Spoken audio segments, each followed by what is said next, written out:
1월 20일 금요일 당신의 클래스를 높여드리는 아침. 상암동 클래스. 안녕하세요. 이가혁입니다. 안녕하세요. 김하은입니다. 내일부터 설 연휴가 시작됩니다. 그런데 걱정되는 게 있어요. 이게 코로나 거리두기 완화가 된 이후에 첫 설 연휴라서 고속도로 통행량이 작년보다 24%가량 늘 것이라고 하네요. 또 연휴 동안에 엄청난 추위와 또 눈이 온다는 예보까지 있습니다. 특히 제주와 호남 지방에는 연휴 후반에 많은 눈과 강풍이 예고돼 있어서요. 상공편이나 배편이 취소될 가능성도 나오고 있습니다. 연휴 중에도 미리 운항 여부 확인하셔야겠습니다. 무조건 즐거운 명절 되세요 하는 것보다는 먼저 안전한 명절 되시라고 짚어드렸고요. 이번엔 생방송 시청 사진으로 인증해주신 감사한 분들, 또 저희가 선물 드릴 분들 짚어드리겠습니다. 자, 띄워주시죠.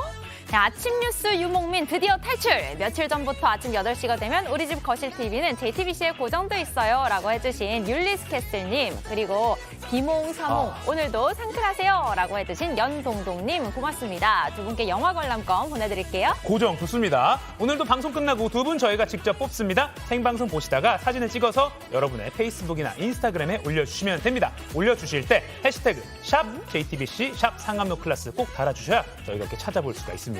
네, 오늘 상클 일상에서 스마트폰 앱으로 쏠쏠하게 돈 버는 방법, 그리고 전북 부안 내변산의 아름다운 설경까지 뉴스와 재테크, 눈호강 여행까지 알차게 준비했으니까요. 아까 율리스 캐슬님처럼 상클의 채널 고정해 놓으세요. 고정하십시오. 자, 날씨부터 알아보겠습니다. 우리의 날씨 막내 김민지 기상캐스터.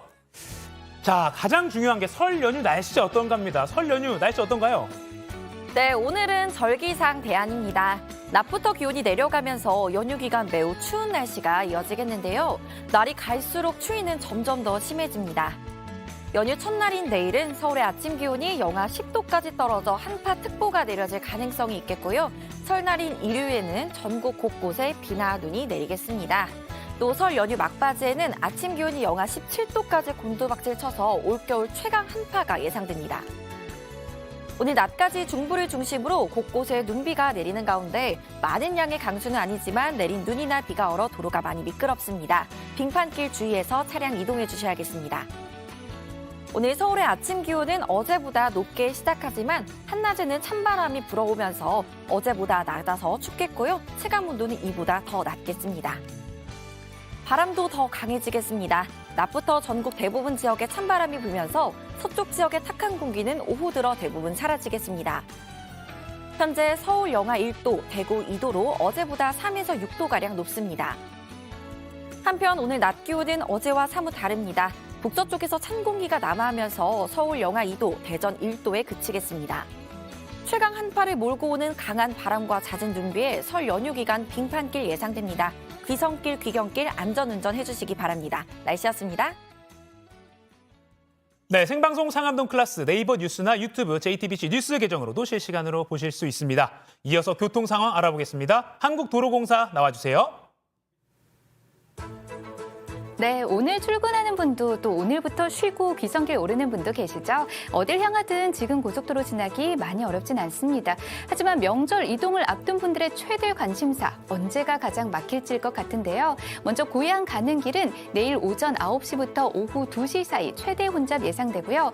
그리고 고향에서 다시 서울로 돌아오는 길은 설 당일인 일요일 낮 12시부터 저녁 6시 사이 정체가 가장 심할 것으로 내다보고 있습니다. 네, 눈이 내렸었죠. 현재 이동하신다면 곳곳으로 강한 바람까지 불고 있는 만큼 도로 살얼음 유의해 주셔야겠고요. 경부선 이용해 대전이나 부산으로 내려가는 길, 현재 경기권에서는 동탄에서 오산, 그리고 중부선의 경우는 산곡 주변에서 하남 방향으로 속도가 내려가고 있습니다. 네, 오늘 출근하는 분도 계실 텐데요. 수도권 제1수단선 구리에서 판교 방향 정체, 남양주부터 상일까지 꾸준합니다. 안전띠 모든 좌석에서 착용해 주시고요. 고속도로 교통방송이었습니다.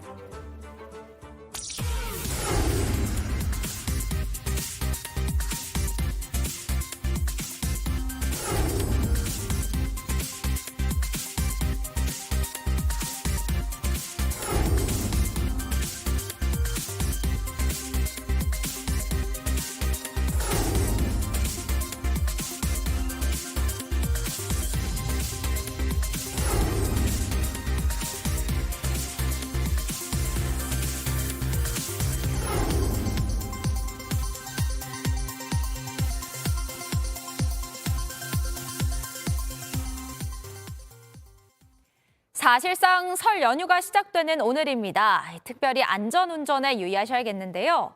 최근 3년간 설 연휴 교통사고를 분석해봤더니 연휴 시작 전날에 교통사고가 가장 많이 발생한 걸로 나타났습니다.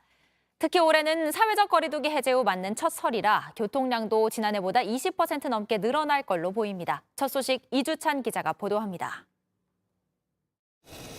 보험개발원 등이 최근 3년 동안 설 연휴 자동차 보험 대인사고 발생 현황을 분석한 결과 설 연휴 시작 전날에 교통사고가 가장 빈번했던 걸로 드러났습니다.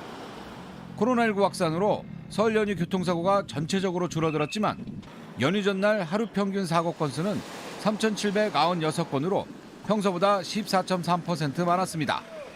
사고 피해자도 설 연휴 전날이 평소 대비 18% 가까이 많았고 음주운전 사고 피해자 역시 평소보다 25% 넘게 많았습니다.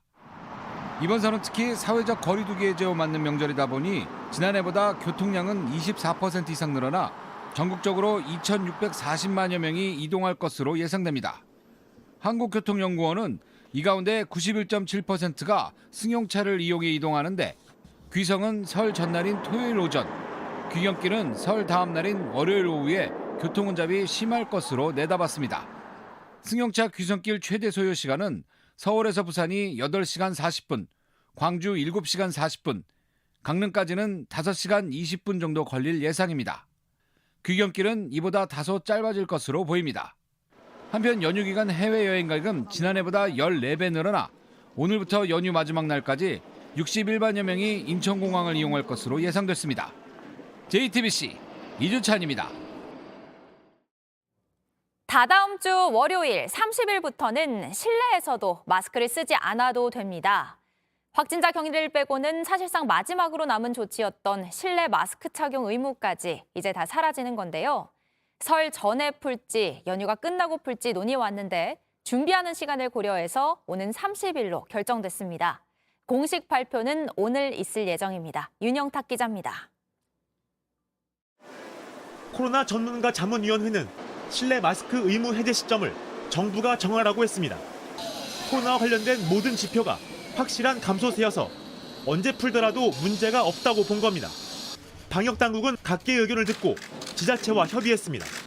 그리고 30일로 정했습니다. 방역당국 핵심 관계자는 방역조치 완화도 준비 시간이 필요하다며 연휴를 제하면 가장 빠른 시기를 택한 것이라고 말했습니다. 또 다른 핵심 관계자는 의무가 해제된 거지 자율 착용은 여전히 권고된다며 어디서 벗고 어디서 써야 하는지 알릴 시간이 필요하다고 밝혔습니다. 총리실에서 각 부처와 마지막 조율 과정을 거쳐 국무총리가 중대본 회의에서 최종 발표합니다. JTBC 윤영탁입니다. 김성태 전 쌍방울그룹 회장이 오늘 새벽 구속됐습니다. 법원은 증거인멸과 도주의 우려가 있다고 봤는데 검찰 수사가 오늘부터 본격적으로 시작됩니다. 김 전 회장의 자금이 어디로 흘러갔는지, 특히 이재명 더불어민주당 대표에 대한 변호사비 대납 의혹과 관련해서 집중적으로 조사가 이뤄질 걸로 보입니다. 이상엽 기자입니다. 김성태 전 쌍방울그룹 회장이 오늘 새벽 구속됐습니다. 태국으로 몸을 피한 지 8개월 만입니다. 도주는 왜 하신 겁니까? 검찰 조사 성실히 임할게요. 앞서 김 전 회장은 구속 전 피의자 영장실질심사에 나오지 않았습니다. 때문에 재판부는 신문 절차 없이 사건 기록을 검토했습니다. 법원은 범죄 혐의가 소명되고 증거인멸과 도주 우려가 있다며 구속영장을 발부했습니다. 검찰은 김 전 회장에 대한 조사를 오늘 다시 시작합니다. 김 전 회장의 비자금이 어디로 흘러갔는지가 관건인데 구속영장에 쓰지 못한 변호사비 대납 의혹 관련 조사에 속도를 낼 전망입니다. 김 전 회장은 이재명 민주당 대표와 연락도 하지 않는 사이라고 부인하고 있습니다. 이재명 씨는 전화나 뭐 이거 한 적 없는데 전화보다 말도 못하고. 횡령과 배임 혐의도 사실이 아니라고 주장하고 있습니다. 쌍방울그룹 계열사의 돈이 필요에 따라 오가긴 했지만 빼돌린 적은 없다는 겁니다. 뇌물 공여와 증거인멸 교사, 대북 송금 등의 혐의는 일부 인정하고 있습니다. 이화영 전 경기부지사에게 법인카드를 준 건 맞지만 대가성이 없다는 취지로 진술한 걸로 전해졌습니다.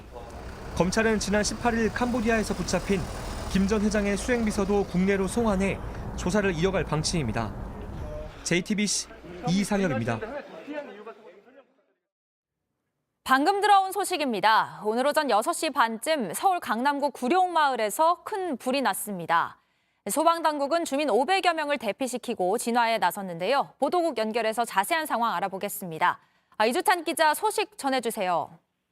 네, 오늘 아침 6시 27분쯤이었습니다. 서울 강남구 개포동 구룡마을 4구역 주택에서 큰 화재가 발생해 소방당국이 진화에 나섰습니다. 소방당국은 현재 소방대응 2단계를 발령하고 소방인원 140명과 장비 43대, 소방헬기 등을 투입해 불길을 잡고 있습니다. 아침 7시 17분쯤 주민 500여 명이 대피한 것으로 전해졌는데요. 강남구청에 따르면 구룡마을에는 약 660여 가구가 살고 있습니다. 서울시는 인근 주민은 신속히 대피하고 차량을 이동해달라는 긴급 문자를 발송했습니다. 당국은 정확한 화재 원인과 피해 규모 등을 파악하고 있습니다. 현재 불이 난 구역 주변에는 2차 피해를 막기 위해 통제선이 설치된 상태입니다. 다시 한번 전해드리겠습니다. 오늘 아침 6시 27분쯤 서울 강남구 개포동 구룡마을 4구역 주택에서 큰 화재가 발생해 소방당국이 진화에 나섰습니다. 소방당국은 현재 소방대응 2단계를 발령하고 소방인원 140명과 장비 43대, 소방헬기 등을 투입해 불길을 잡고 있습니다. 주민 500여 명이 현재 대피한 상태입니다. 지금까지 보도국에서 전해드렸습니다. 다음 소식입니다. 스위스를 방문 중인 윤석열 대통령이 현지 시간으로 어제 다보스에서 열린 세계경제포럼 연차 총회에서 특별 연설을 했습니다. 윤 대통령은 세계 경제 위기를 극복하기 위한 해법으로 글로벌 공급망 보건력 강화 등을 제안했습니다. 특히 우리나라가 강점인 원전과 반도체 등의 분야에서 주도적인 역할을 할 수 있다고 강조했습니다. 스위스 취리히에서 김태영 기자가 보도합니다. 윤석열 대통령은 다보스 포럼 특별 연설에서 세계 경제가 불확실성과 복합적 위기에 놓여 있다고 진단했습니다. 그러면서 국제사회의 강력한 연대와 협력을 기반으로 한 4가지 해법을 제안했습니다. 지속 가능한 경제적 번영을 위한 글로벌 공급망의 보건력 강화, 기후 위기에 대응하고 에너지 안보를 확보하기 위한 저탄소 전환, 보건 격차 해소를 위한 글로벌 협력 강화, 자유와 번영에 기여하는 디지털 질서를 제안하고자 합니다. 특히 반도체와 철강, 2차 전지 등의 분야에서 우리나라가 세계 최고의 생산 기술과 제조 역량을 보유한 만큼 글로벌 공급망으로서 주도적인 역할을 할 수 있다고 강조했습니다. 에너지 안보를 강화하고 탄소 중립을 실현하기 위한 수단으로서 원전의 필요성과 함께 이를 필요로 하는 나라와 적극적인 협력도 언급했습니다. 대한민국은 세계적 수준의 원전 기술력과 시공 또 운영 역량을 가지고 있으며 탄소 중립의 목표를 달성하기 위해 원전 기술이 필요한 나라들과 협력할 것입니다. 이어진 클라우스 슈밥 세계경제포럼 회장과의 대담에선 전임 문재인 정부의 탈원전 정책을 재차 비판하기도 했습니다. 한동안 또 탈원전이라고 해서 원자력을 감축하려는 시도가 몇 년간 지속되어 온 탓에 원전의 이런 생태계들도 많이 힘들어졌습니다. 윤 대통령은 연설을 마친 뒤 취리히 연방공대를 방문해 양자 분야 석학들과 만나 한스위스 간 양자기술 연구에 대한 협력과 정부 지원 방안 등을 논의했습니다. 취리히 연방공대 방문을 끝으로 사실상의 순방 일정을 마무리한 윤 대통령은 오늘 귀국길에 오릅니다. 스위스 취리히에서 JTBC 김태영입니다. 윤석열 대통령은 또 현재로서는 우리가 핵 확산 금지 조약 NPT 체제를 존중하는 게 현실적이라고 밝혔습니다. 윤 대통령은 월스트리트 저널과의 인터뷰에서 북핵 대응과 관련해 미국의 확장 억제에 상당한 신뢰를 갖고 있다며 이렇게 말했습니다. 앞서 윤 대통령은 지난 11일 북핵 문제가 더 심각해져서 대한민국에 전술핵 배치를 한다든지 우리 자신이 자체 핵을 보유할 수도 있다고 밝힌 바 있습니다. 이에 대해 대통령실은 NPT 체제를 준수한다는 대원칙에 변함이 없다고 설명했고 윤 대통령이 이를 재확인한 것으로 풀이됩니다.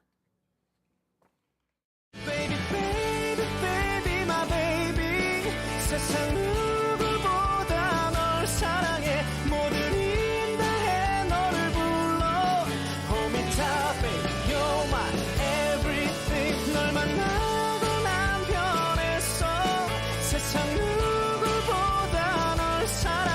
모든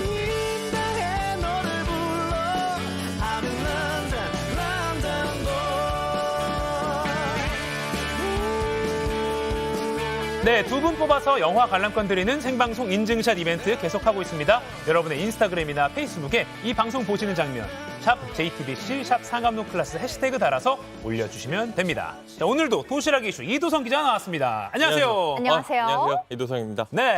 오늘 깜찍하게 등장을 했는데요. 네. 오늘 첫 번째 도시락 뭘까요? 네, 바로 첫 번째 도시락 가보도록 하겠습니다. 네. 귀여운 고양이 캐릭터 도시락인데요.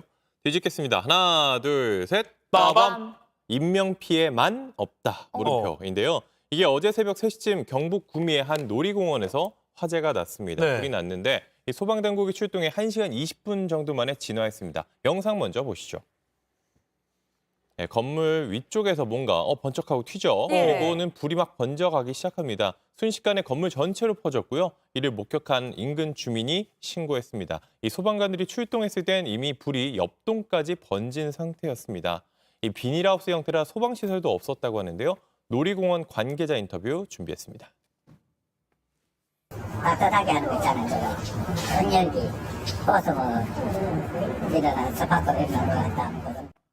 순식간에 불타버린 것 같은데 다행히 그러니까 인명 피해는 없었다 이거죠. 네, 인명 피해는 사람은 없었는데. 네, 맞습니다. 이 놀이공원 내 비닐하우스 7동이 모두 타버렸습니다. 뼈대만 남았는데요. 이 소방서는 재산 피해 2,200만 원을 추산했습니다. 그런데 불이 난 이곳은 이 놀이공원 내 동물원이었습니다. 네, 동물들이 있었거든요. 그래서 토끼나 앵무새, 기니피그 등 작은 동물들이 살던 체험형 동물원이었는데 이 화재로 동물 100여 마리가 모두 죽었습니다. 100여 마리나 죽었다니까 지금 도망치지도 못하고 말도 못하고 너무 안타깝습니다. 네, 맞습니다. 저도 이제 이 소식 준비하면서 좀 많이 안타깝더라고요. 인명 피해는 잡히지 않았지만 피해가 상당히 컸죠.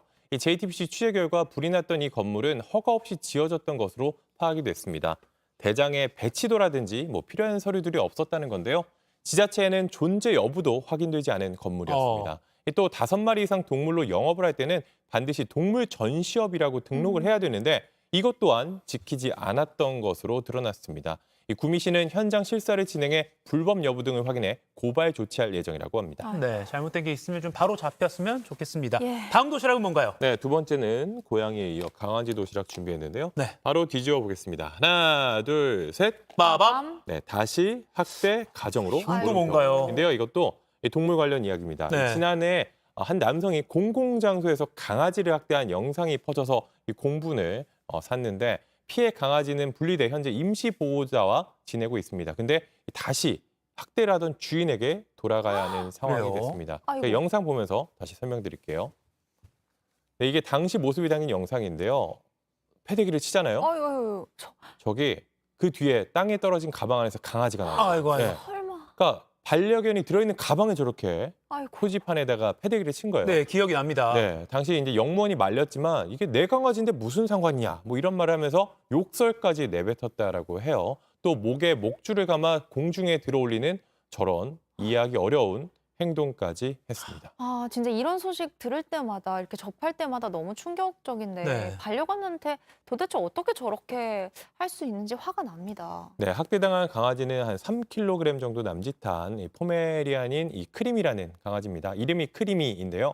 이후 주인과 격리돼 치료를 받았습니다. 정말 이렇게 귀여운 강아지인데 어떻게 그런 일을 할 수 있는지 모르겠습니다. 그러게요. 그런데 이 동물보호법상 지방자치단체가 이제 학대를 받는 동물을 보호자와 격리할 수 있어서 현재가 분리가 됐는데 네. 이 문제는 격리 기간이 오는 3월이면 끝난다는 겁니다. 그러니까 원래 주인에게 돌아가게 생긴 건데요.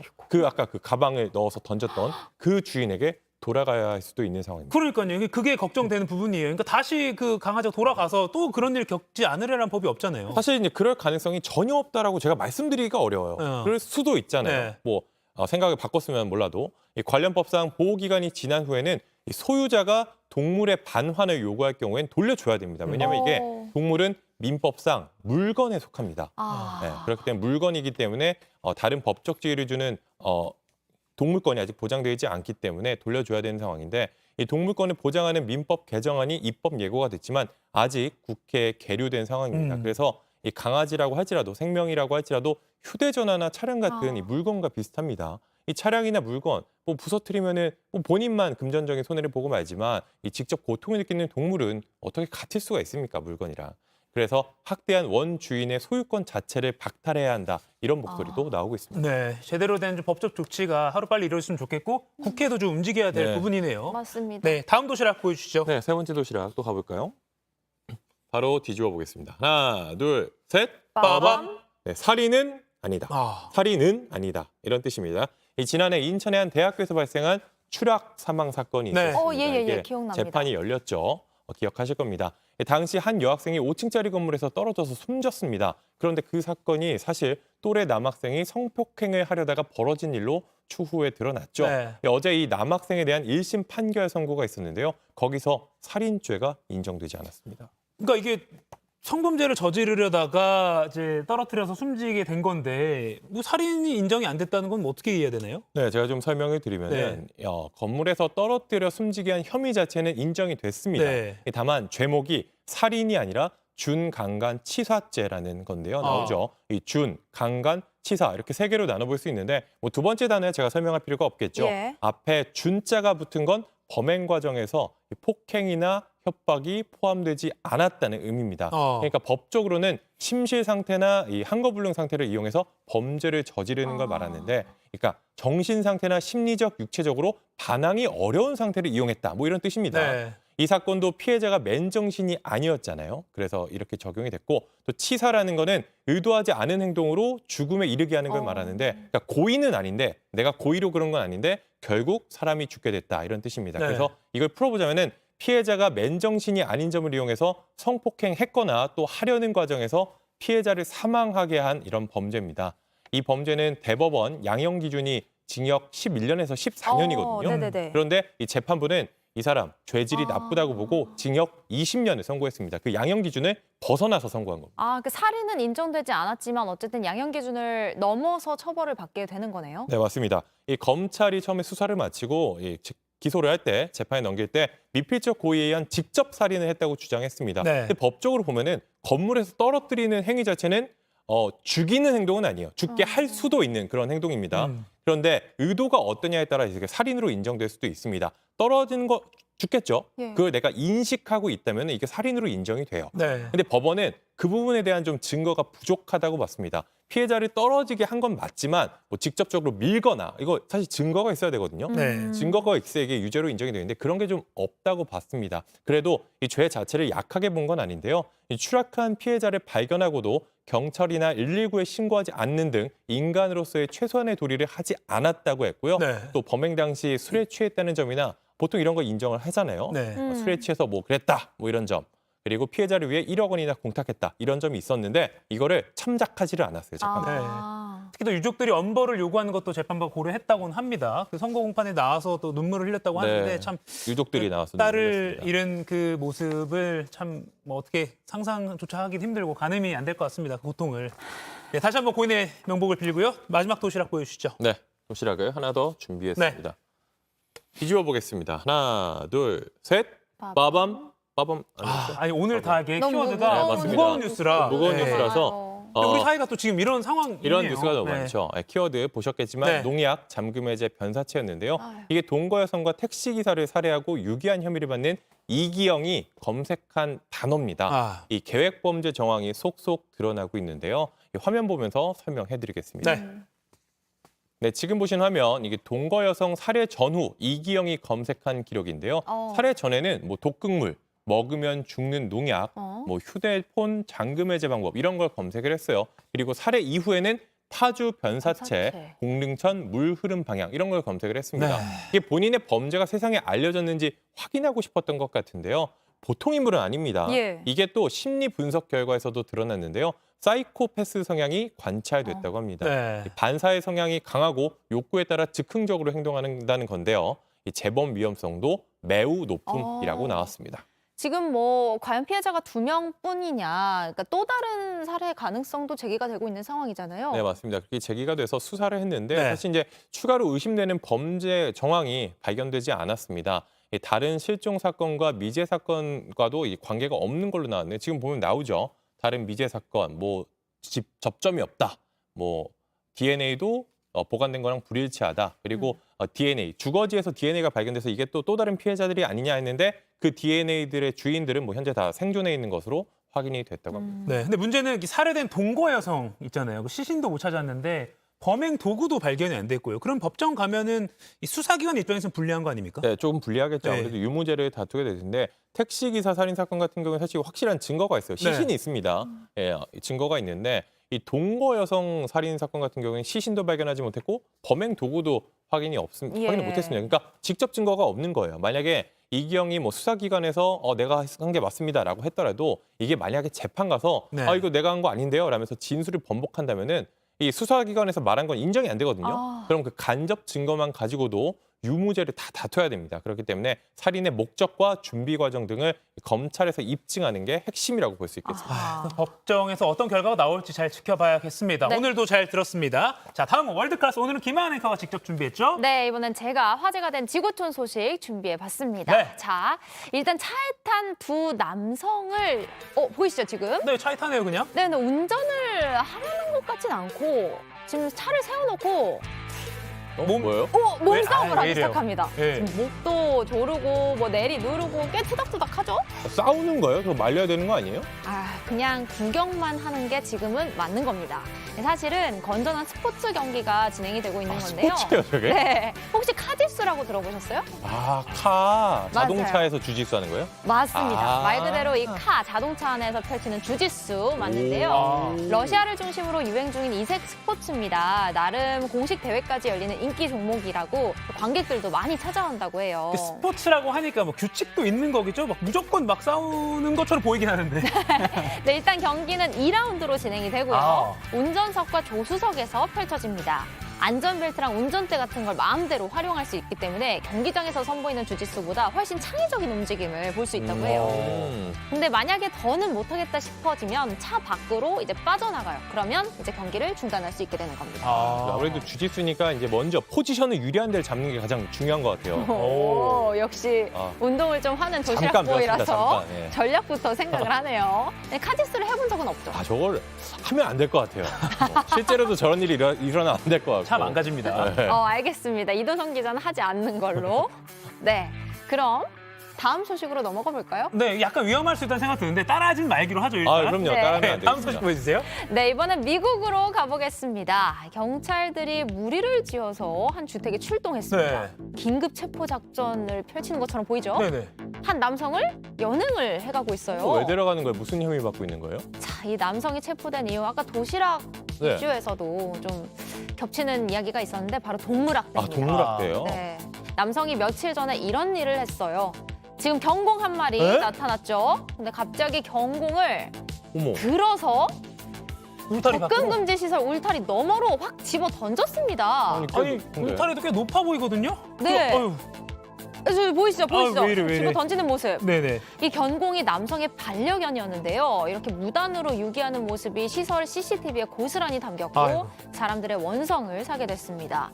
반려견은 2m 높이에서 떨어져 다리를 다쳤고요. 천만다행으로 생명에는 지장이 없는 상태입니다. 자, 잡혀갈 만합니다. 지금 말 못하는 동물한테 어떻게 저런 일을 하는지 모르겠어요. 그러니까요. 이렇게 비정하게 반려견을 유기한 이 남성은 황당하게도 체포 당시에 또 다른 한 마리의 반려견과 함께 있었다고 해요. 그러니까 이 친구도 걱정이 지금 많이 되는데 일단 이 남성 동물학대와 유기 혐의로 입건이 될 예정입니다. 아니, 반려견 유기도 잘못된 거고요. 왜 던지기까지 해서 네, 다치게 하냐고요. 그러니까요. 정말 좀 화가 납니다. 다음 소식 보여주세요. 네. 이번엔 해외 한 의류 매장으로 가보겠습니다. 자, 뭐 눈에 들어오는 옷 있어요? 아니, 드레스 저는 자체는 예쁘네요. 옷이 화려한데 저 얼굴에 뭐 한 거예요, 저거? 눈길을 끄는 얼굴이죠. 이 마네킹들을 죄다 얼굴을 가리고 세워놓은 거예요. 공포 영화 같기도 하고 좀 섬뜩한 느낌도 드는데 저기요. 아까 해외라고만 했는데 혹시 어느 나라인지 짐작 가시나요? 얼굴 가린 게 아마 탈레반이 있는 그 나라. 네, 맞습니다. 탈레반이 집권한 아프가니스탄에서 촬영한 영상인데요. 어이구. 여성 형상의 마네킹들을 이렇게 해둔 건 탈레반의 지시 때문이었다고 합니다.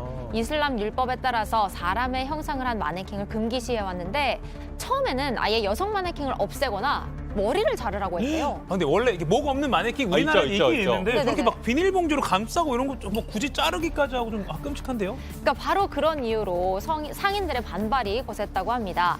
마치 참수를 하듯이 마네킹의 목을 자르는 영상이 공개되면서 외신들의 비난도 쏟아졌고요. 그래서 이렇게 여성 마네킹의 얼굴을 천이나 복면으로 가리는 걸로 한 발 물러선 그런 대응을 마련한 거라고 아니, 근데 합니다. 뭐 한 발 물러섰다고 해도 저렇게 하는 게 촌극이 따로 없는 것 같아요. 그렇죠. 탈레반이 아프간 정권 잡을 때 분명히 여성 인권 보장하겠다 국제사회에 약속을 했었잖아요. 하지만 이렇게 상식에 벗어난 탄압을 이어가는 걸 보면 역시 말뿐이었다 이런 비판을 안 할 수가 없습니다. 네, 지금까지 월드클래스 지구촌 소식도 전해드렸습니다.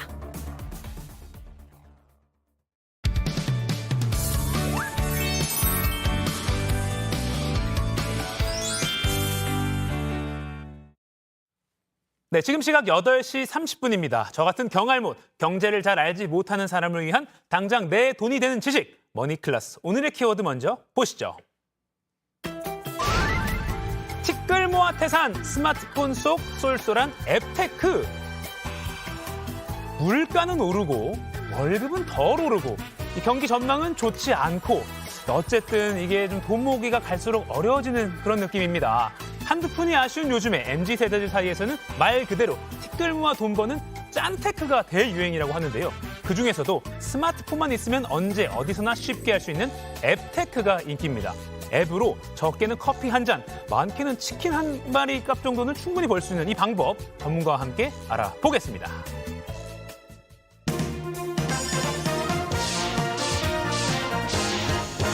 부자 되는 개념 쏙쏙 알려주는 손희의 금융 크리에이터와 이야기 나눠보겠습니다. 안녕하세요. 안녕하세요. 이 돈 벌 수 있는 앱이라고 하면요, 그 만보기처럼 걸어가는 걸음수 측정해서 뭐 이렇게 포인트 주고 뭐 이런 거 있잖아요. 네. 또 어떤 게 또 있을까요? 우리가 이제 앱이랑 재테크의 합성어라서 앱테크잖아요. 앱테크. 그러니까 사실 앱으로 포인트 쌓고 또 현금을 쌓아가지고 이걸 현금화까지 할 수 있기 때문에 굉장히 좋은 서비스들인데요. 네. 우리가 대표적으로 이제 앱테크의 3대 주자, 그러니까 대표적인 3개를 제가 한번 우선 설명을 드려보도록 네. 하겠습니다. 우리가 캐시워크라고 이제 걸으면 우리가 만보기처럼 포인트를 받을 수 있는 앱 많이들 들어보셨을 네. 것 같아요. 이 캐시워크 같은 경우에는 우리가 100보당 1원, 만보당 100원을 받을 수 있는 포인트를 주는 그런 서비스인데 이게 100원이라고 생각하실 수도 있지만 네. 사실 우리가 생각보다 의식하지 못하면서 걷는 걸음수들이 굉장히 많습니다. 네. 아침에 출근하면서 집에서 지하철역까지 간다거나 회사에서 또 점심 먹으러 가기 위해서 식당까지 또 이동하잖아요. 네. 그러니까 내가 생각하지 못했던 그런 걸음들이 쌓여가지고 포인트로 100원으로 200원으로 들어온다고 하면은 또 요거 모아가지고 커피 한 잔 탁 사 먹었을 그렇죠. 때 얼마나 또 굉장히 뜻깊겠어요. 맞아요. 네, 그렇게 우리가 활용을 하면 될 것 같고요. 기왕 걷는 거. 맞습니다. 그리고 캐시 슬라이드라고 우리가 휴대폰에 잠금 해제를 하잖아요. 네. 이때 이제 광고를 잠깐 보면서 포인트를 쌓을 수 있는 서비스인데요. 이것도 우리가 2,000원 이상 모았을 때는 우리 현금화를 할 수 있기 때문에 이걸로 편의점에서 돈으로 사용할 수 있어서 굉장히 좋은 서비스라고 볼 수 있습니다. 네. 그리고 또 세 번째로 우리가 설문조사를 하면서 돈을 받을 수 있어요. 아, 설문조사. 그러니까 예전에는 길에서 설문조사 부탁드려요 이렇게 했었잖아요. 네. 이젠 자진해서 패널나우 같은 서비스에 들어가서 내가 원하는 서비스, 예를 들어 제가 관심 있는 분야가 있을 수 있잖아요. 그럼 그런 분야에서 설문조사를 골라서 설문조사를 하고 포인트를 받을 수 있고요. 이것도 현금화가 가능하고 제가 대표적으로 패널나우를 캡처해서 가져오긴 했지만 네. 이 외에도 포털 사이트에 설문조사 참여라고 검색하시면 많은 사이트들이 있으니까 검색하셔서 참여해보시면 좋을 것 같습니다. 걸으면서 돈 벌기, 그리고 스마트폰 잠금하면 해제하면서 돈 네. 벌기, 그리고 설문조사 참여하면서 돈 벌기. 맞아요. 좋네요. 근데 또 요새는 아예 은행 앱에서도 이런 앱테크, 짠테크 서비스 제공한다고 들었거든요. 맞아요. 요즘은 사실 지점을 찾아가기보다는 비대면으로 네. 어플리케이션 많이들 활용을 맞아요. 하시잖아요. 그러니까 기존에 있던 앱에서 추가로 설치를 해야 되는 게 아니고 기존의 은행 앱에다가 이 짠테크나 앱테크 서비스들과 결합을 해서 그걸 활용하는 것만으로도 포인트를 쌓을 수 있도록 서비스를 제공을 하는 네. 거예요. 대표적으로 제가 토스에서 만보기 기능을 가져와 봤습니다. 이렇게 토스의 앱을 캡처를 해서 가져온 건데 네. 만보기 기능을 켠 상태에서 우리가 걸으면 특히나 특정 지역에 갔을 때는 이렇게 상암 근린공원에 가면 20원 지급처럼 특정 지역에 갔을 때는 또 추가 포인트를 받을 수 있는 것도 있거든요. 있거든요. 그 근린공원 가시면 20원 받으실 수 있습니다. 좋네요. 네, 이렇게 해서 걸으면서 포인트 같이 쌓을 수 있는 거고요. 또 토스에서는 만보기 기능뿐만 아니라 행운 복권 서비스도 제공을 하고 복권. 있어요. 네. 예, 보시는 것처럼 재물 운이나 성공 운이나 내가 오늘 점치고 싶은 운을 딱 클릭을 해주시면 이렇게 8원. 그러니까 소액의 포인트를 받으실 수 있는 건데요. 네. 그러니까 재미도 챙기면서 이렇게 포인트까지 쌓을 수 있으니까 괜찮은 앱테크라고 볼 그러네요. 수 있는 거죠. 네네. 이게 액수가 크지 않은 것 같아도 모으면 네, 있으니까요. 또 뭐가 있나요? 네, 인터넷 전문은행인 K뱅크에서도 우리가 행운 상자를 제공을 합니다. 예, 신규 회원에게는 100개까지도 지급을 하는데요. 이걸 친구에게 공유를 하면 또 포인트를 받을 수가 있는 건데 우리가 적게는 20원에서 많게는 10만 원까지 나와요. 10만 원? 오. 깬데? 예. 랜덤이긴 하지만 이분 같은 경우에는 28원을 받으셨습니다. 네. 또 한 번 더 돌리면 10만 원의 베팅을 또 해볼 수 있는 거고요. 네. 재미도 챙기면서 앱에서 포인트 쌓으실 수 있는 거고요. 그리고 삼성에는 또 금융사가 많이 있어요. 네. 삼성에서 운영하고 있는 금융사사가 통합 앱 모니모라는 앱을 운영을 하고 있는데요. 네. 그 앱에서는 우리가 모니모에서 앱테크를 통해서 출석 체크를 한다거나 혹은 만보기 기능을 켜둔다거나 혹은 기상, 내가 몇 시에 일어나겠다라고 설정을 해두었는데 그 시간에 일어났다라는 걸 인증을 한다거나 다양한 앱에서 우리가 인증을 하면 이 삼성 모니모에서는 포인트를 젤리라고 불러요. 네. 그래서 이 젤리 포인트를 쌓아서 이것 역시 카드 포인트 실제로 쓴다거나 현금화까지도 할 수 있습니다. 아, 그러니까 요새 젊은 층 사이에서 막 무지출 챌린지까지 하잖아요. 하루에 돈을 안 쓰기까지도 하니까 맞아요. 사실 이게 액수가 뭐 저거라고도 누군가는 볼 수 있지만 네. 이게 기왕 자기가 생활하면서 그럼요. 스마트폰 들고 다니면서 최대 10만 원까지 행운이 있다고 하니까 안 쓸 이유는 없을 것 같기도 합니다. 그리고 카드 결제를 하고 나서요. 저 요새 영수증 안 받거든요. 아, 그냥 네. 버려주세요 하거나 하는데 이거 꼭 챙겨야 된다고 이게 또 돈벌이로 연결된다는 또 말도 있어요? 맞아요. 제가 사실 굳이 요청드리지 않아도 이미 인쇄가 돼 있는 상태에서 그냥 버려주세요 하는 경우가 많으시잖아요. 맞아요. 근데 이걸 활용해가지고 포인트를 쌓고 또 현금처럼 쓸 수 있는 방법이 있는데 대표적으로 네이버의 네이버 마이플레이스를 꼽을 수 있을 것 같습니다. 이제 이 앱에서 우리가 내가 갔던 곳의 영수증 리뷰를 터치를 해서 인증을 하면 이걸로 5회, 10회, 15회 각 구간별로 각자 다른 그런 포인트를 받을 수 있는 건데요. 또 한 달에 한 번은 1000명을 추첨을 해가지고 최대 10,000포인트를 또 추가적으로 지급을 한다고 해요. 10,000포인트면 10,000원처럼 쓸 수 있는 건가요? 맞아요. 그러니까 1포인트가 1원인 거니까 이제 네. 10,000포인트 받아가지고 식당에서 커피 사 먹고 하시면 되는 네. 거는 거죠. 그리고 이제 이것 역시 이제 스탬프를 찍어가지고 추가 포인트를 받을 수 있는 기능도 있고요. 네. 요즘에는 이제 예전에는 실제 영수증을 사진을 찍어서만 리뷰가 가능했는데 네. 요즘은 카드 내역을 자동으로 땡겨오는 것도 가능하기 때문에 카드 내역 인증하기 활용하시고 좀 더 간편하게 인증하시면 좋겠습니다. 네, 이런 것도 있군요. 그리고 뭐 영수증 재테크는 사실 이거 말고도 다양한 다른 앱들도 있는 거죠? 네, 맞아요. 스펜더나 머니아나 캐시카우 등등 다양한 앱도 있으니까 영수증 리뷰는 중복으로도 가능하거든요. 그러니까 하나로 맞아요. 네이버에서도 하고 맞아요. 뭐 머니아에서도 하고. 맞습니다. 그래서 한 영수증으로 4번, 뭐 5번 어. 이렇게도 가능하시니까 조금 귀찮음만 감소한다면 포인트 얼마든지 쌓을 수 있을 것 같아요. 좋습니다. 그리고 또 스마트폰으로 돈 벌게 하면 통신사 할인 혜택, 뭐 포인트 이걸 빼놓을 수가 없는데요.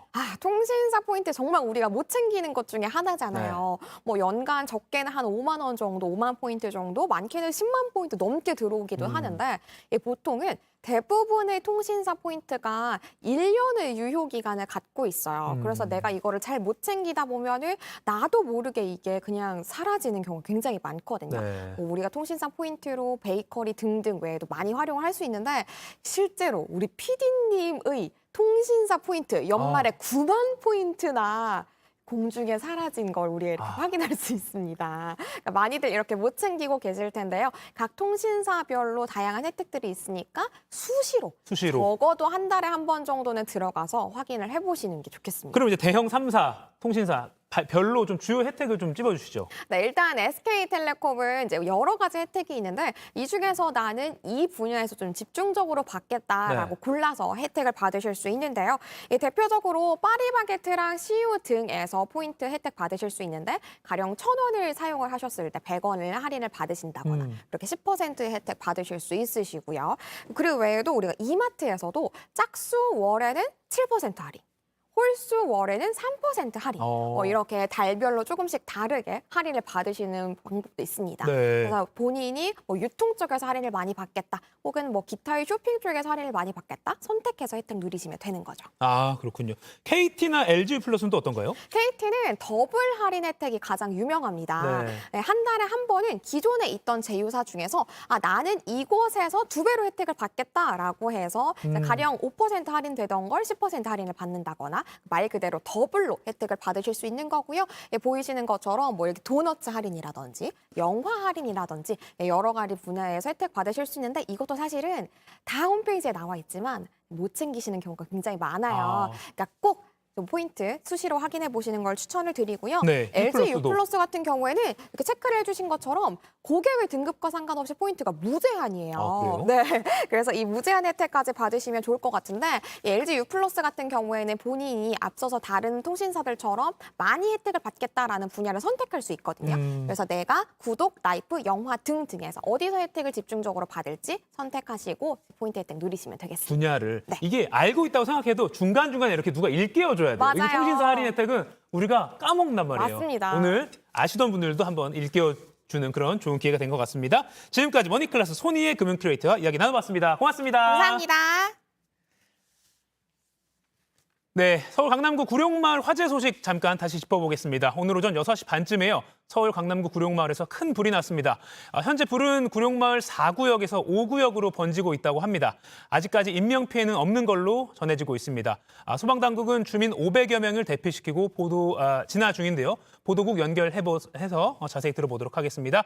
자, 이주찬 기자, 추가로 화재 소식 전해지는 것 좀 알려주시죠. 예. 불은 오늘 아침 6시 27분쯤 서울 강남구 개포동 구룡마을 4구역에서 주택에서 일어났습니다.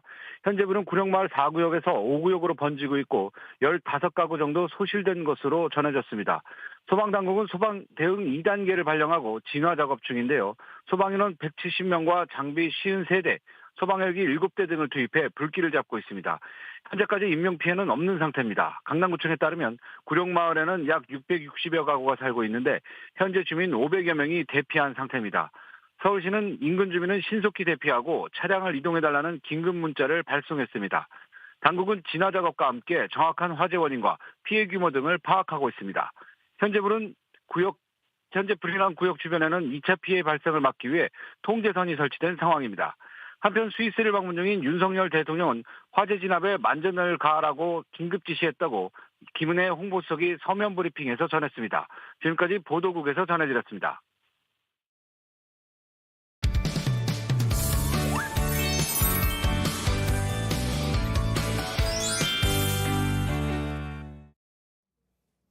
상클 라이프 시간입니다. 금요일 아침엔 여행으로 우리 상클이 여러분들의 일상에 휴식을 선물해 드립니다.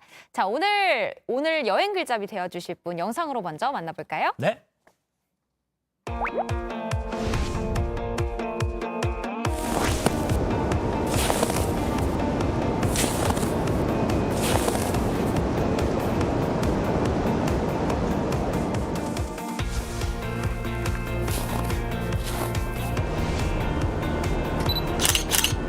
지금부터 저와 함께 떠나보실까요?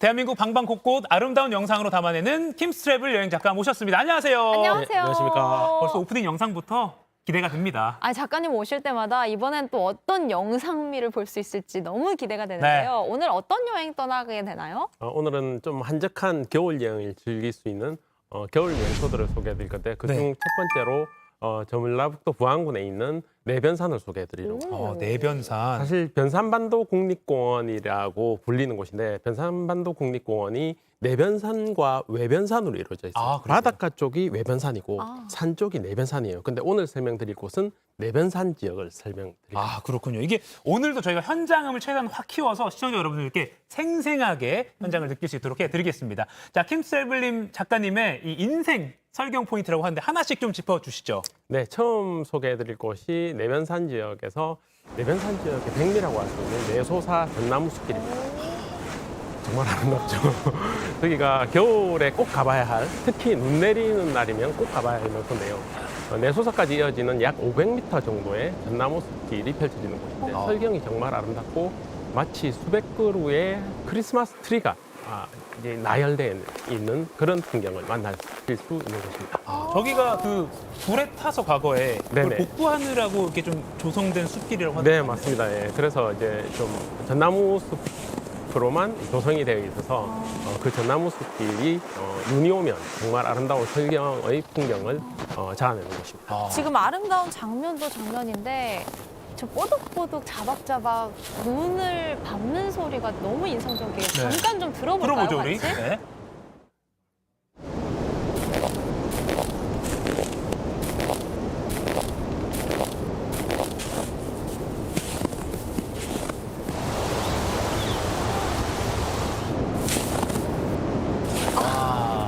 하염없이 듣고 있고 싶어요. 그러니까요. 그리고 또 이제 저기를 지나가면 이제 내소사가 나오는 거잖아요. 내소사 네, 풍경도 좀 궁금합니다. 내소사가 좀 무채색의 이런 아름다운 그 대웅 도전 사찰을 만날 수 있는 곳인데 여기가 좀 전설이 좀 특이한 전설이 있는데요. 전설. 그 짓는 것도 그렇지만 그 안에 내부에 있는 단청이 파랑새가 99일 동안 그렸다는 그런 전설이 있는 곳이라서 한번 가보시면 꼭 한번 단청을 구경해 보시고요.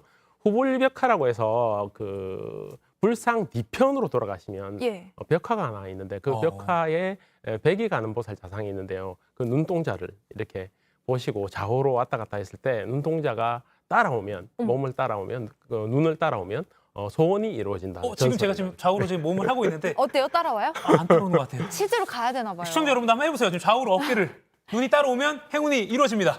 네. 이게 눈이 따라오는 사람도 있고 안 따라오는 사람도 있겠죠? 네. 그래서 새해도 됐으니까 네. 한번 가보시면 소원도 한번 빌어보시면 그러니까요. 진짜 딱 좋은 시기인 것 같아요. 네. 그리고 혹시 차를 타고 가는 분들 위해서 네네네네. 드라이브 코스도 좀 있나요? 네. 내변산에 가시면 내변산이 그 바다와 산과 호수를 만나는 아름다운 곳이거든요. 그 중에 이제 산과 호수를 만날 수 있는 곳이 바로 내변산 드라이브 코스입니다. 아름다운 설경을 따라서 길게 뻗은 도로를 따라 달리다 보면 한쪽으로는 호수가 펼쳐지고 한쪽으로는 산에 내려진 아름다운 설경을 만날 수 있는 아주 특별한 곳이 아닌가 생각됩니다. 지금 물도 보이는 것 같은데? 네, 저기가 이제 부안호라고 부안댐 쪽에 있는 그런 호수라고 보시면. 저기 이렇게 쭉 달리면서 있는 사이로 자동차 타고 그 노래 들으면 좋을 것 같네요. 알겠습니다. 내변산 안으로 들어가서 온몸으로 좀 설경을 느끼려면 어떻게 해야 되나요? 내변산의 거의 이제 심장부라고 할 수 있는 곳이 사자동입니다. 사자동에서부터 트레킹 코스를 즐길 수 있는데 저기서 사실 좀 전에 처음에 말씀드렸던 내소사까지 트레킹 코스가 이어지는데요. 거기까지 가면 굉장히 힘들고 멀기 때문에 오늘 소개해드릴 코스는 사자동에서부터 직소폭포까지 이어지는 약 2.3km 구간을 소개해드릴 겁니다. 직소폭포까지? 네. 산책로를 따라 오르다 보면 저렇게 대나무 숲길도 만나게 되고요. 정말 아름다운 조용한, 특히 눈 내릴 때 가시면 정말 아름답거든요. 저는 눈 내릴 때도 가봤는데 정말 설경이 아름다운. 저기는 눈이 내리면 마치 고요하게 내리는 느낌이 들어요. 왜냐하면 산으로 둘러싸여 있기 때문에 이 뭐 그 아주 고요한 그 눈 내리는 설경을 만날 수 있는 곳이 사자동 내변산 트레킹이 아닌가 생각합니다. 한 2.3km 정도면 1시간 정도면 될까요? 저기가 오르막길이 많이 없기 때문에 걷게 되면 한 40분 정도만 걸으면 되는데 이제 가시면서 그냥 쭉 걷는 게 아니고 이제 구경도 하시고 걸으시니까 1시간에서 길게는 1시간 반 정도 편도 그렇습니다. 네, 좋습니다. 그럼 내변산 안에서도 또 꼭 눈여겨봐야 할 포인트가 있을까요? 내변산 트레킹 코스를 따라서 걷다가 보면 아름다운 호수도 만나게 되는데 저기가 이제 직소보라고 하는데 직소보. 저기 보는 풍경이 직소보 전망대입니다. 전망대 오른쪽으로 산책로가 쫙 붙어 있습니다. 이 토끼길처럼 쫙 붙어 있어요. 그래서 저 아름다운 호수길 오른편으로 호수길을 따라 거니는 산책도 정말 아름답거든요. 저기는 겨울 설경도 아름답지만 봄이나 여름에 실록도 정말 아름답고 가을에는 또 단풍이죠. 물 색깔이 와. 저렇게 바짝 붙어서 걷는 저 트레킹 호수 트레킹 구간이 정말 아름답습니다. 야, 진짜 물과 가까이 걸을 수 있네요. 네네. 이렇게 직소보를 지나면 또 뭐가 나오나요? 이제 직소보를 지나면 직소폭포가 보이는 전망대가 있는데 네. 그 전망대, 여기가 전망대입니다. 직소폭포가 보이는 전망대인데 저 끝에 폭포가 하나 보이죠? 멀리 보이네요. 네네네. 이 전망대 쪽에 이제 분옥담이라는 분옥담 계곡이 소가 여러 개 합쳐져 있죠. 그 분옥담을 내려다볼 수 있는 전망대이고요. 이 전망대에서 직소폭포까지 같이 바라보게 됩니다. 우리 폭포 소리도 한번 좀 들어볼까요? 폭포 소리 준비되어 있나요?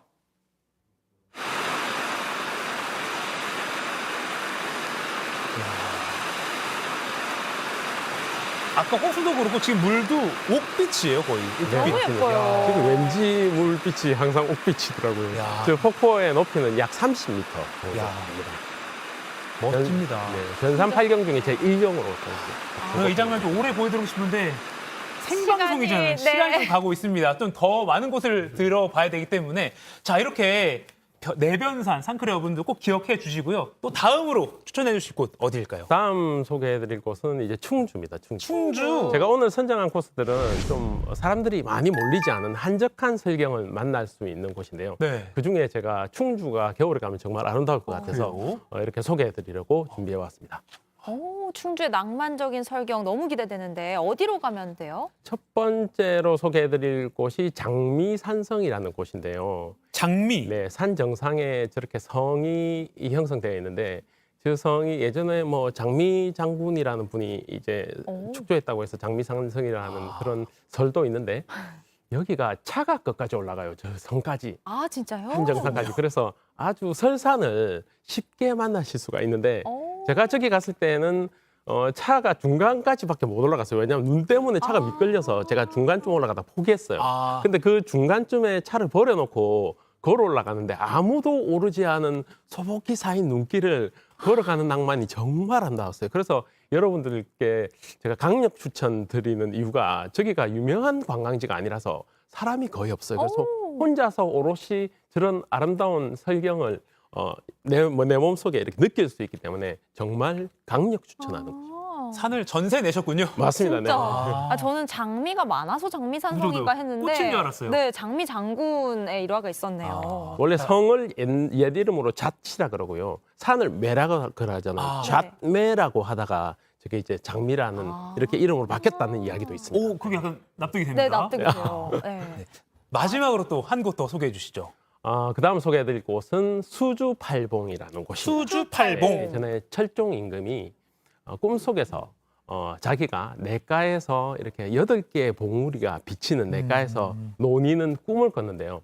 그 꿈에서 본 장소를 신하들을 시켜서 전국을 이제 찾아봐라 해서 찾아낸 곳이 바로 수주팔봉 저 풍경입니다. 다리도 있고. 네, 맞습니다. 저 현수교 출렁다리가 원래 저 수주팔봉이 다 붙어 있었어요. 절벽들이 붙어 있었는데 저기는 농경지 이제 농수로를 보급하기 위해서 이 구멍을 뚫은 거예요. 근대에 뚫은 건데 저 구멍 뚫은 곳에 현수교를 출렁다리를 설치해서 지금은 이제 전망대도 설치해놨는데 저 전망대에서 내려다보는 천이 달천이라 그러거든요. 네. 그 팔봉 마을의 풍경이 강이 돌아나가는 물돌이동의 풍경을 보실 수가 있어서 산태극, 수태극이라 그러죠. 산이 돌아가고 물이 돌아가는 풍경을 보실 수 있는 곳이 바로 수주팔봉이라고 야, 합니다. 오늘 또 저희가 보다 헬기 타고 되게 비싼 개인 여행을 한 그런 호강을 합니다. 맞아요. 오늘 소리도 너무 좋았고 네. 작가님의 시선으로 담아낸 멋진 설경 정말 잘 봤습니다. 네, 우리 킴스트래블 작가님과는요 잠시 후에 유튜브 상클 2교시에서 조금 더 저희가 쫄라서 여행지도 좀 들어보고 노하우도 좀 들어보겠습니다. 오늘 말씀 고맙습니다. 네, 감사합니다.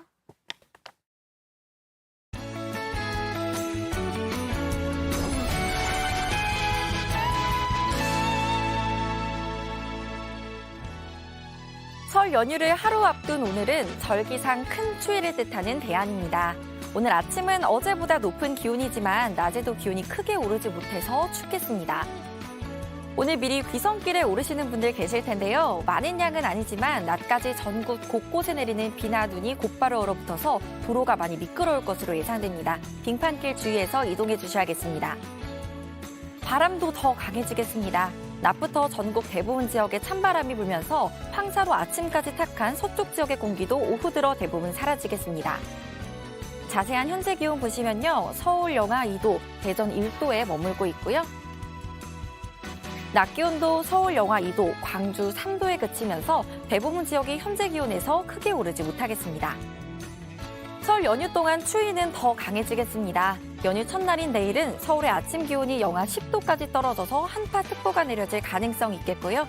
설날 당일에는 전국에 비나 눈이 내리겠습니다.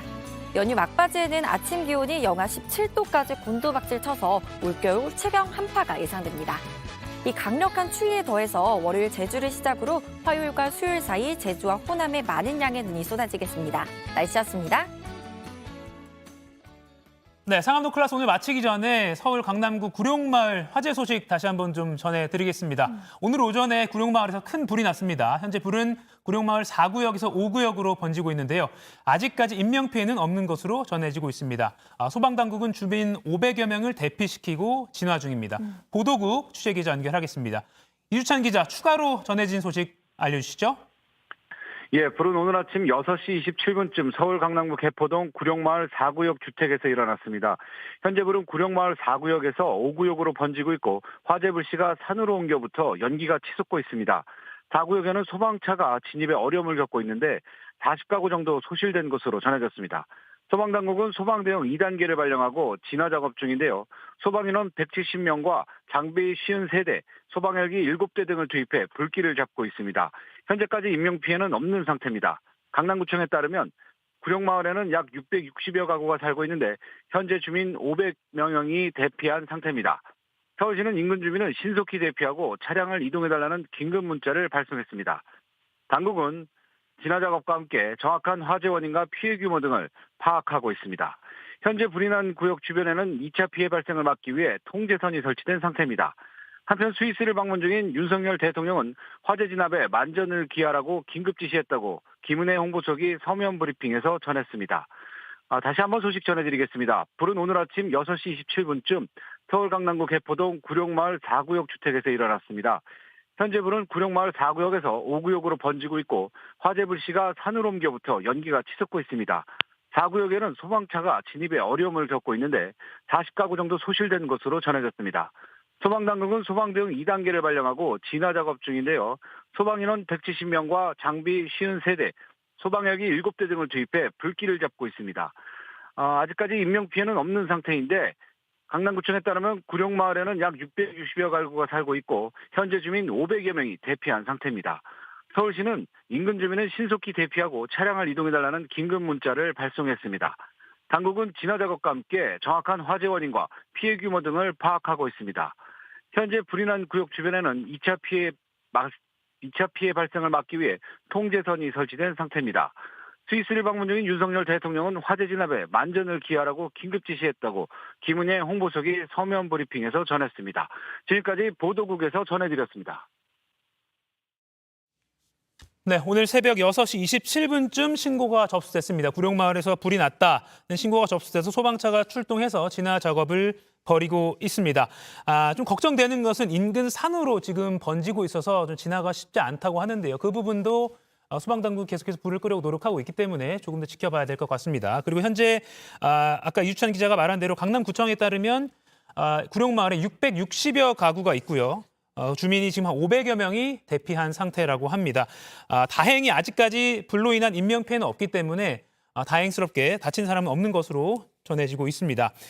지금 40가구 정도가 불에 탔다라는 소식도 들어오고 있는데요. 지금 계속해서 현장에서 진화 작업이 이루어지고 있는 상황이기 때문에 이런 수치들은 조금씩 변동될 수 있다는 점도 미리 말씀드립니다. 지금 이렇게 아침 일찍부터 주민들에게 또 인근 주민들에게 대피 문자도 발송이 됐고요. 또 각 언론사나 또 관계기관에 구룡마을 주택 화재와 관련해서 계속해서 상황을 업데이트해서 알려주는 소방청의 문자도 보내지고 있습니다. 자, 이두성 기자와 잠깐 내용 좀 개요를 짚어보겠습니다. 신고 접수가 6시 27분입니다. 맞습니다. 그리고 이후 상황 좀 계속 전해주시죠. 네, 처음에 이제 신고가 접수된 게 오전 6시 27분쯤입니다. 사실 이제 저희 뉴스를 준비하던 저희도 이제 소식을 듣고 저희 이제 취재진이 한 명이 현장으로 급하게 이동을 했고요. 촬영 기자 그리고 현장 취재 기자가 현장에 급하게 이동을 하는 상황이었고 그 사이에 계속해서 이제 소식들이 들어왔습니다.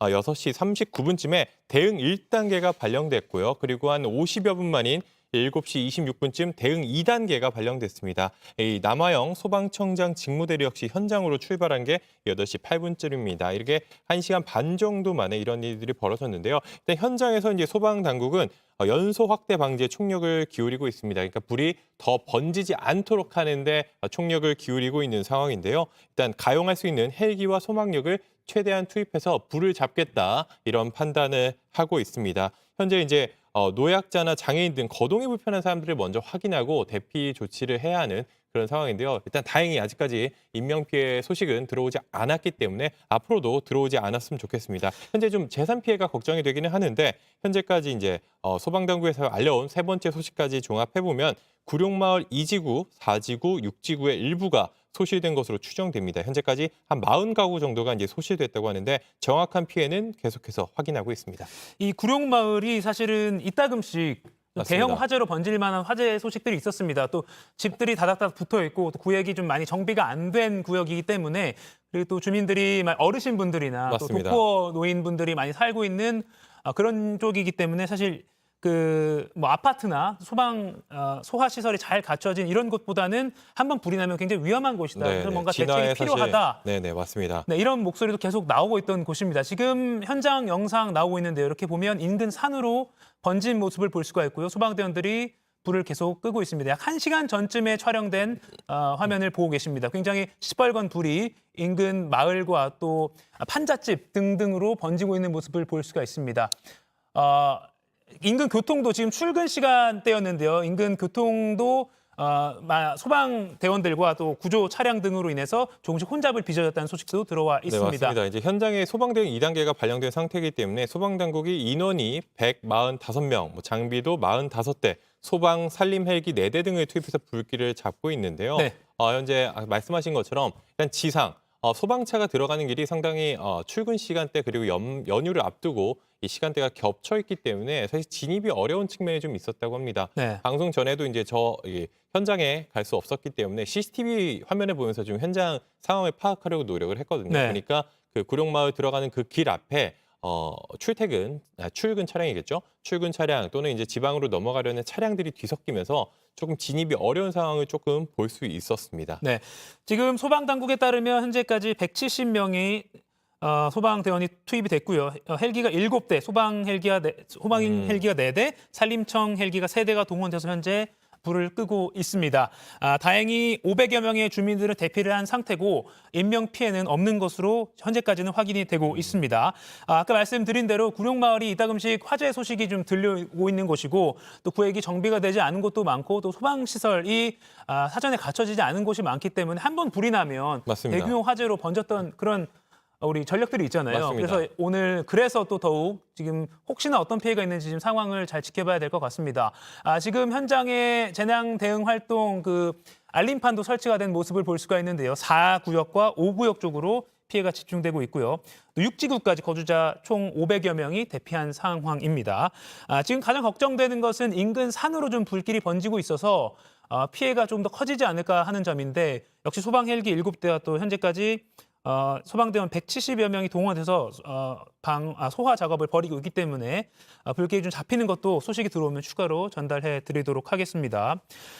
윤석열 대통령도 스위스 현지에서 긴급 지시를 해서 화재 진압에 만전을 기하라라고 지시를 했습니다. 이게 또 이제 김은혜 홍보수석이 서면 브리핑을 통해서 진행했는데요. 이제 윤석열 대통령 같은 경우에는 스위스에 방문 중이기 때문에 이런 메시지를 보내서 했습니다. 네. 또 윤 대통령이 아까 이 앵커가 말씀하신 것처럼 이 구룡마을에는 주택이 좀 밀접하게 있어서 화재에 취약하다는 점을 좀 언급했습니다. 그래서 특히 인명 피해가 발생하지 않도록 좀 지자체 등에서 가용 수단을 모두 동원해서 주민 대피를 유도하고 구조대원의 안전에도 철저를 기하라고 당부를 했고요. 네, 지금 현재 500여 명의 주민이 대피한 상황입니다. 지금 대피한 주민들은 인근의 학교, 구룡중학교, 체육관 등으로 이동된 것으로 현재까지는 파악되고 있습니다.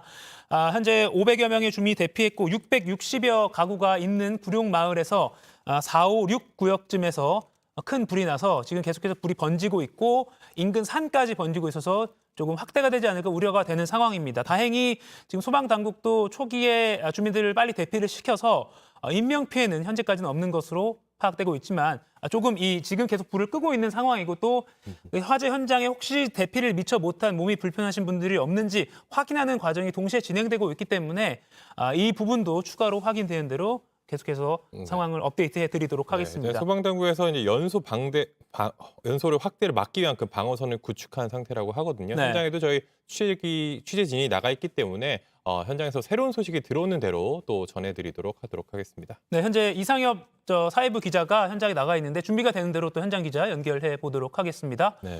자, 다시 한번 정리해드리면 오늘 아침에 새벽 6시 27분쯤에 화재가 났다는 신고가 접수가 됐고요. 소방대원들이 출동해서 현재 화재 진화 작업을 벌이고 있습니다. 서울 강남구 구룡마을에서 660여 가구가 있는 그 구역에서 화재가 났습니다. 주민 500여 명이 대피한 상황이고요. 인근 학교, 구룡중학교, 체육관 등으로 현재 대피를 한 상황입니다. 다행히 아직까지는 인명피해는 없는 것으로 확인되고 있습니다만 과거의 사례에 비춰보면 이 구역이 맞습니다. 사실 몸이 불편하신 분들이나 또 어르신들이 많이 거주하고 있는 곳이기 때문에 혹시나 추가적인 피해가 없는지 계속해서 저희가 확인해서 전달해 드리도록 하겠습니다. 네, 구룡마을 같은 경우는 이른바 이제 떡솜이라고 불리는 이 단열재 등 좀 불에 좀 잘 타는 재료로 지어진 판잣집이 밀집해 있습니다. 그렇기 때문에 불이 한번 나기 시작하면은 피해가 좀 걷잡을 수 없이 커지는 그런 경향이 그동안 있어 왔는데요. 그렇기 때문에 조금 더 인명 피해가 없도록 만전을 기하고 있는 상황입니다. 일단 강남구는 이재민들 대피한 이 주민들을 구룡중 체육관으로 대피시키고 있다라고 하고요. 또 서울시 역시 인근 주민은 신속히 대피하라 이런 내용의 문자를 보냈습니다. 네, 지금 이 구룡마을이 사실은 이른바 떡솜으로 불리는 그 단열재, 그러니까 이게 불에 좀 잘 타는 재료라고 하더라고요. 네, 맞습니다. 그러니까 판잣집들이 많이 밀집해 있기 때문에 좀 화재가 금방 이렇게 좀 번지는 그런 모습을 볼 수가 있고요. 지금 현재까지 15채 정도의 집이 소실된 것으로 파악이 되고 있습니다. 좀 추가된 소식을 몇 가지 말씀드리면 아까 말씀드린 것처럼 불이 6시 27분쯤 시작했습니다. 말씀드린 강남구 개포동의 구룡마을인데 이 구룡마을 4지구에 있는 한 교회 근처에서 불이 발생한 것으로 파악이 되고 있고요. 이게 점차 파악되고 있습니다. 이게 7시쯤 조금 넘어서 5지구 입구까지 불이 번지고 있다는 신고가 접수가 됐습니다. 아까 말씀드린 것처럼 이게 오전 9시를 기준으로 하면은 소방과 경찰 인력 290명이 출동을 했고요. 장비는 모두 58대 투입된 상태라고 합니다. 현재 당국이 4, 5, 6지구 주민 한 500명 정도를 대피시키고 불길이 더 번지지 않도록 방어선을 구축했는데요. 현재 주택은 한 40채 정도, 넓이로 치면은 한 1,738제곱미터 정도가 소실된 것으로 당국은 파악하고 있습니다. 네, 지금 아까 자막으로 15채 가구가 소실됐다라는 자막이 나갔고요. 또 다른 보도에서는 40가구가 소실됐다 이런 말들이 좀 오가고 있는데 지금 정확한 집계는 사실은 계속 화재 맞습니다. 진압이 진행 중이고 또 인명피해가 없는지 추가로 확인하고 있는 그런 상황이 계속 진행 중인 상황이기 때문에 몇 가구가 소실됐는지도 지금 15가구에서 40가구까지도 파악이 되고 있는데 조금씩 차이가 있을 수 있습니다. 현재까지는 15가구 소실이다, 또 40가구 소실이다 이렇게 좀 말이 오가고 있는데요. 아무튼 불에 탄 집들이 계속 늘어나고 있어서 좀 걱정입니다. 그리고 아까 화재 진압 영상을 보면 굉장히 좁은 골목에서 소방대원들이 불을 끄고 있거든요. 진입하는 데도 사실 쉽지 않았다고 하고 또 이제 연휴를 앞두고 또 게다가 출근 시간대이기 때문에 그런 차량들이 겹치면서 지상으로는 불이 난 곳까지 접근하기가 쉽지 않았던 상황이라고 합니다. 네, 구룡터널 사거리이기 때문에 출근길도 차량 정체도 있기 때문에 이 지역 지나시는 분들은 조금 우회가 할 수 있다면 우회하는 것도 좋을 것 같습니다. 자, 그러면 현장 나간 취재기자 연결해서 조금 더 자세한 소식 들어보겠습니다. 현장에 나가 있는 이상엽 기자, 현장 상황 지금 어떤가요? 네, 불이 난 건 오늘 오전 6시 27분쯤입니다. 서울 강남구 개포동 구룡마을 4구역 주택에서 큰 화재가 발생해서 소방당국이 진화에 나섰습니다. 소방당국은 현재 소방등 2단계를 발령하고 소방인원 140명과 장비 43대, 소방 헬기 등을 투입해서 불길을 잡고 있습니다. 오전 7시 17분쯤 주민 500여 명이 투입해서 대피한 걸로 전해졌습니다. 강남구청에 따르면 구룡마을에 약 660여 가구가 살고 있습니다. 서울시는 인근 주민을 신속히 대피하고 차량을 이동해달라고 긴급 문자를 발송했습니다. 당국은 정확한 화재 원인과 피해 규모 등을 파악하고 있습니다. 네, 지금 이상엽 기자 현장 도착하자마자 좀 현장 분위기도 지금 뒤에 분주하게 소방대원들이 움직이고 있고 한데 현장에서 지금 그 지점에서 느끼는 상황은 좀 어떤가요? 네, 지금 잔불 정리 중이라는 이야기를 들었는데요. 불이 완전히 꺼진 것 같지는 않습니다. 지금 소방차가 여러 대 이렇게 줄지어 서 있고요. 저희가 지금 이 안쪽까지는 화재 현장 안쪽까지는 들어갈 수가 없는 상태입니다. 네, 지금 취재하는데도 안전에 유의해서 취재를 해주길 바라고요. 다시 한번 오늘 새벽 상황 6시 27분에 신고가 접수된 상황부터 좀 개요 좀 정리를 해주시죠. 네. 네, 소방당국은 오늘 오전 6시 27분쯤 서울 강남구 개포동 구룡마을에서 큰 불이 나서 소방당국이 진화하고 있습니다. 화재는 구룡마을 사지구에 있는 한 교회 근처에서 발생해서 주변으로 확대했습니다. 오전 7시 1분쯤은 5지구 입구까지 불이 번지고 있다는 신고가 접수됐습니다. 소방당국은 오전 6시 39분과 7시 26분쯤 각각 대응 1, 2단계를 발령하고 경기도와 산림청 등 소속 소방헬기 10대를 동원해서 불길을 잡고 있습니다. 오전 9시 현재 소방과 경찰 인력 290명과 장비 58대가 투입된 상태입니다. 주민 450명에서 500명이 대피했습니다. 더 큰 불이 나지 않게 진화 작업을 벌이고 있습니다. 네, 알겠습니다. 지금까지 구룡마을 화재 현장에서 이상혁 기자가 상황 전해줬습니다. 네, 현재 새벽 6시 27분쯤에 신고가 접수돼서 현재까지도 진화 작업이 이루어지고 있습니다. 500여 명의 주민은 다행히 대피했고요. 현재까지는 인명피해 상황은 접수가 되지 않고 있습니다. 다만 소방당국이 불을 진화하면서 골목 곳곳이나 집 안쪽에 혹시나 남아있는 인명이 없는지를 확인하고 있기 때문에 혹시 이 부분이 추가로 확인되면 전해드리도록 하겠습니다. 네, 제가 또 이제 현장에서 소방에서 브리핑한 내용을 다시 한번 정리해드리도록 하겠습니다. 일단 불이 시작된 거는 소방에서 파악한 것처럼 6시 27분이고요. 구룡마을이 불이 시작했습니다. 원인이 현재 파악 중이라고 하고요. 4지구 근처에서 불이 시작된 걸로 보이고 있습니다. 일단 450명 정도 선착대가 도착해서 대피를 유도했다고 하고요. 이후에 이제 대응 1단계, 대응 2단계로 발령을 했습니다. 8시 20분쯤을 기준으로 이재민을 구룡중학교 체육관으로 이송을 했다고 하고요. 현재 헬기는 한 10대, 10대 정도 동원을 했다고 합니다. 이어서 계속해서 상황이 이어졌는데 현재까지 한 500명 정도 대피 유도를 한 걸로 추정되고 있다고 하고요. 8시 30분까지 상당히 많은 범위가 소실됐다고 합니다. 그리고 한 가지만 더 말씀드리면은 이제 강남구청 측에서 공지한 내용인데 화재 현장 인근 한 호텔이 있는데 여기 60개 정도의 이제 호실을 확보해서 이재민을 이동할 수 있게 한다고 합니다. 네, 그러면 지금 현지에 거주하고 계시는 구룡마을의 주민자치회 관계자분을 전화 연결로 한번 상황 들어보겠습니다. 자, 이윤철 구룡마을 주민자치회 부회장님 지금 나와 계십니까? 예. 네, 좀 어려운 경험 없는 상황에서도 이렇게 연결해 주셔서 감사합니다. 지금 부회장님께서는 안전한 곳에 위치하고 계신가요? 예. 네, 아침에 새벽 6시 27분쯤에 소방당국에 신고가 접수됐는데 그 당시에 어떤 상황이었나요? 당신은 사지구 쪽에서 불꽃이 올라왔어요. 그래서 그 옆에 계신 분한테 얘기했더니 119에 신고하고 그러고 뭐 올라가 보니까 뭐 불길을 우리가 잡을 수가 없어서 그냥 내려왔죠. 그냥 보고만 있었지 뭐 할 수가 없어요. 네. 불길이 생각보다 너무 거세서 자체적으로 진화하기보다는 일단 대피를 했다라고 말씀해 주셨는데 현재는 지금 부회장님을 비롯해서 인근 주민분들 어느 곳으로 대피를 하고 계신 상태인가요? 여기 저희들 그 주민자치회 쪽에도 있고 네. 마을자치회 쪽에도 있고 이렇게 분산돼서 대피하고 있습니다. 네, 그렇군요. 지금 소방당국이 실시간으로 전해주는 바에 따르면 한 15채에서 좀 넘게 불에 탄 집들이 있다라고 하고 있는데 네, 지금 선생님께서 파악하시기에는 뭐 피해 상황이 좀 어떻다고 좀 듣고 계십니까? 글쎄요, 피해 상황이 지금 저기 하고 여기 전체 면적에 사지구가 그러거든요. 그 4지역에 5분의 4가 탔다고 보시면 돼요. 4지역에 한 5분의 4 정도가 탄 것 같다. 예. 라고 말씀하셨죠. 예. 네, 알겠습니다. 생각보다 피해가 좀 큰 것 같은데 지금 뭐 교회에서 불이 처음 난 것 같다는 그런 말 듣고 이것도 사실 뭐 좀 조사가 더 필요합니다만 좀 불의 원인은 지금 마을 주민들께서 파악하시기에는 좀 어떤 걸로 보고 계십니까? 글쎄 아직 저기는 없고 지금 뭐 자연발화 쪽으로 생각을 하고 있는데 어디 확실히는 모르겠어요. 네. 소방 당국에서 뭐 소방서에서 알아서 판단하겠죠. 나중에 검사해서. 네, 알겠습니다. 계속 소방 헬기가 지금 갔다 물을 투하하고 있습니다.